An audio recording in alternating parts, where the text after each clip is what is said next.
Jason Aaron, Javier Garron, and Flaviano continue the Winter Hulk's rampage through Atlantis as the Red Widow covertly sneaks her gamma bomb into the city, intending on blowing it off the face of the earth and blaming Jennifer and the Avengers for the ensuing genocide.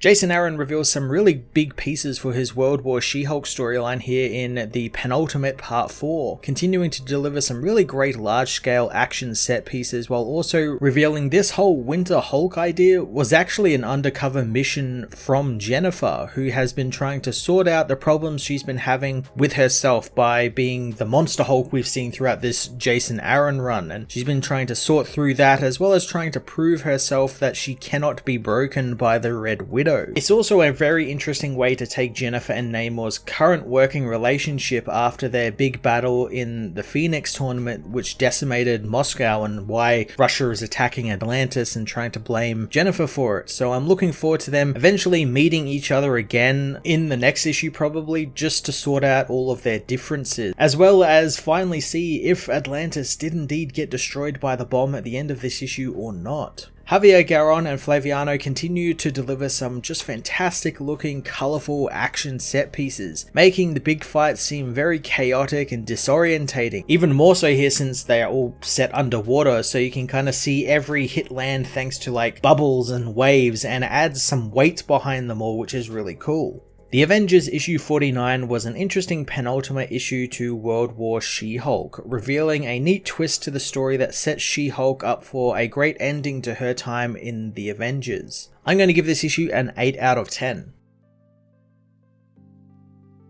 The Avengers issue 49 heads to Atlantis, where Namor calls forth anyone who wishes to challenge him in the Sacred Ring. He soon finds that most of the beings there are there to challenge him, but doesn't care, wanting them all to even try at once. Some know that he needs to listen to his people for once, and it's time for a change after everything that has happened to them. Namor tells the people that wars require fortitude in the face of chaos, and every creature on the seafloor enjoys existing thanks to him and his fortitude, wanting them to come with him as they go and take the glory that is just ahead of them. The people call him a liar, knowing who he really is, as he asks them who will rule in his stead, since it takes several lifetimes of swimming through blood and into the lake of fire to be the king. The Winter Hulk arrives, confronting Namor after taking out every one of his challengers. As the two beings fight, the Avengers daily intelligence briefing by Okoye is heard, and the attempted coup on Namor is detailed to the heroes as Namor attacks his assassin. In the underwater city of Atlantis, Red Widow cuts her way through the Atlantean guards, trying to deliver the bomb deeper into the heart of the city. As Okoye knows, the Russians took advantage of this coup to try and launch a covert assault on Atlantis. The Spider-Wolf Spetsnaz soldiers along with the Red Widow make it deeper into the city, where their gamma bomb, which Okoye knows will result in 12 square miles covered in lethal radiation, is put into position. Suddenly, Gorilla Man attacks the Spetsnaz and Red Widow, killing his way through the Russian soldiers. Red Widow confronts the hero, knowing that he really does want to die, having been convinced to kill him now. The Winter Hulk meanwhile continues beating Namor into the ground as his would-be challengers watch on, wondering if she would get the crown should she win, and others know of course she would, since she's a savage surface dweller, and like all of them, she wants to steal everything from them. Okoye knows that when the dust settles, Jennifer Walters will be blamed by the global community for the Gamma attack, all orchestrated by the Red Widow, with her plan hinging on the vitality of the Atlantean political situation, the effectiveness as her as an assassin and espionage agent, and the third point is the mental instability of Jennifer, something which has been well established. Gorilla Man is defeated by Red Widow, knowing in the end he really didn't want to die. The bomb is soon activated and it gains the attention of the Winter Hulk, who can sense the gamma radiation from it, telling Namor to evacuate his people. She leaves the fight as she calls for the Avengers to assemble. Okoye says that Red Widow has also forgotten something, that Jennifer is a former SHIELD agent and veteran Avenger, and someone who has controlled and effectively wielded the gamma powers of the Hulk for many years now, while also balancing a busy career as a lawyer and overcoming personal trauma, so she knows exactly what she is doing now. The Atlanteans think that Jennifer has lost her nerve and is fleeing in fear, when suddenly the arena is covered in thunder as Thor arrives to back up his fellow Avenger. Ghost Rider also races through the ocean floor, chaining up the few villains challenging Namor Namor, telling the others that the mob has been cleared out and there is nothing between Jennifer and the Russians. She-Hulk blasts the soldiers with her Gamma Blast, attacked by Red Widow, whose sword breaks against Jennifer's stone-hard skin. As she fights, she remembers the meeting she had with T'Challa, proposing that she allow the Russians to kidnap her in order to get her undercover within the Winter Guard and stop their plans to destroy Atlantis. Jennifer tells T'Challa that she can do this, hoping he trusts her. T'Challa knows that the Winter Guard would not make her imprisonment easy, and she could easily shatter under the pressure. Jennifer knows that she can do it, and if T'Challa removes her from active duty, she will quit the team, knowing that he is a great king, but she isn't going to be out-lawyered, and they need to know what the Russians are up to with Atlantis. She knows that Red Widow thinks that she can break her with the Red Room, and it's why she has to go, to prove she can't. Widow is beaten back by the She-Hulk, forced to flee towards the bomb and try and start its countdown early as she injects herself with the Hulk blood she took in the Red Room, telling her commander she is deploying the failsafe. Red Widow hulks out, stopping Jennifer from destroying the bomb as she remembers telling T'Challa that she will not break and will do what she has in order to destroy the Winter Guard and save Atlantis and show Red Widow what happens when she thinks she can break her and make She-Hulk into a weapon. She-Hulk viciously attacks Red Widow as T'Challa understands what Jennifer's mission means to her, as well as the trying times she's been through, from Thanos to the Final Host and the Phoenix Force. He knows through all of this her power has only increased in levels and how she manifests as the Hulk. He wants to know before he gives the go-ahead if, in light of everything that has happened, how she feels and if she feels like herself. She-Hulk violently beats Widow into submission as the file on T'Challa and Jennifer's meeting ends with Jennifer's uncontrollable manic laughter.